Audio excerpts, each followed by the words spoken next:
You've worked hard on your speech, but have you thought about your speaker introduction?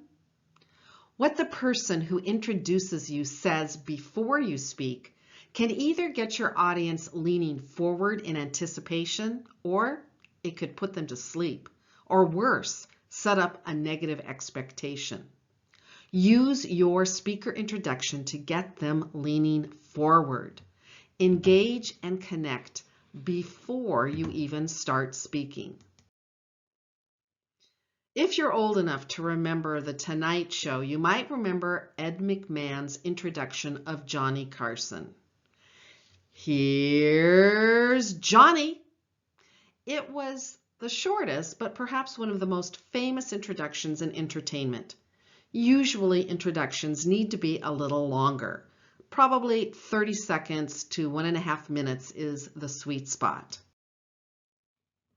Introductions should fuse 3 elements: the subject, the audience, and the speaker. Yes, your introduction needs a little bit of sass. The introduction brings together those elements and serves as a bridge, a transition from one part of the meeting to another. The audience may have just listened to a speaker on a totally different subject, or may be mulling over a conversation they just had. An introduction gives the audience time to make a mental and emotional shift. A well-written and well-delivered introduction prepares people for the speaker, that's you, and heightens their sense of anticipation. All too often, a speaker introduction focuses too much on the speaker, listing out credentials and accolades, basically just a bio, and that is boring. Here's a little introduction template that you can use. You want to start out with an audience-focused opening. It could be either a statement or a question that hints at the benefits they will receive by listening to your presentation. You'll want to have your name and relevant credentials. Don't make this a long laundry list type of bio. Keep it short. You might want to add a humorous anecdote. People always love a little humor if you have it. You'll definitely want to have your takeaways preview, what they will expect to learn or take away from your presentation. Then at the end, you'll want to repeat your name and also have the title of your presentation.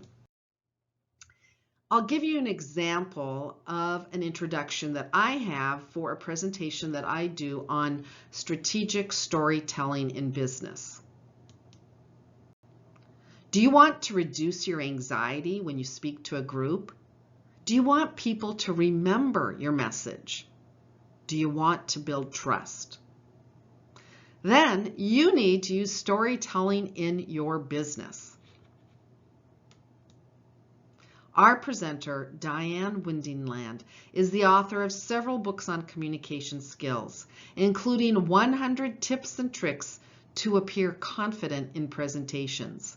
Diane speaks for organizations that want their people to have better, more profitable presentations and conversations.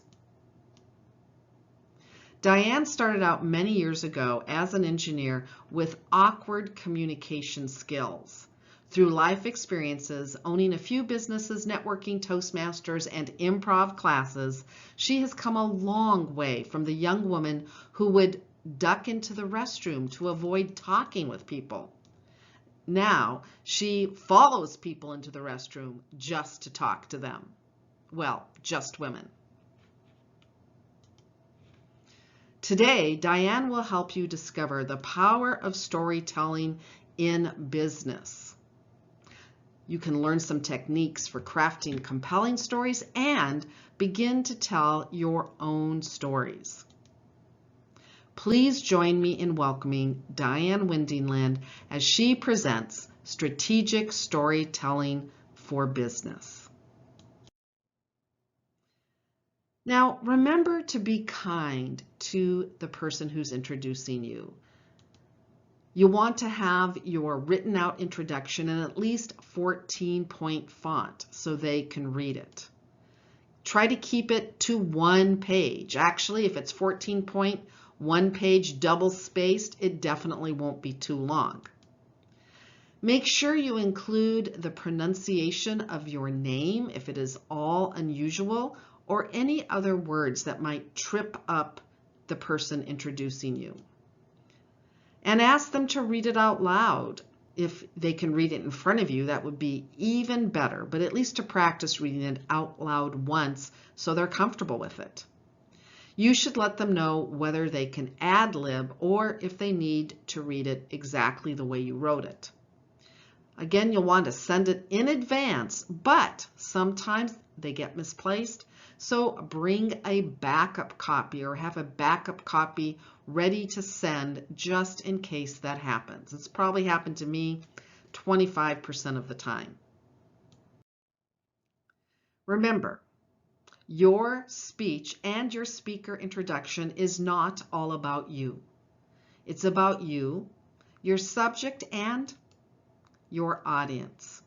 Create a more audience-focused introduction that will engage and connect even before you speak.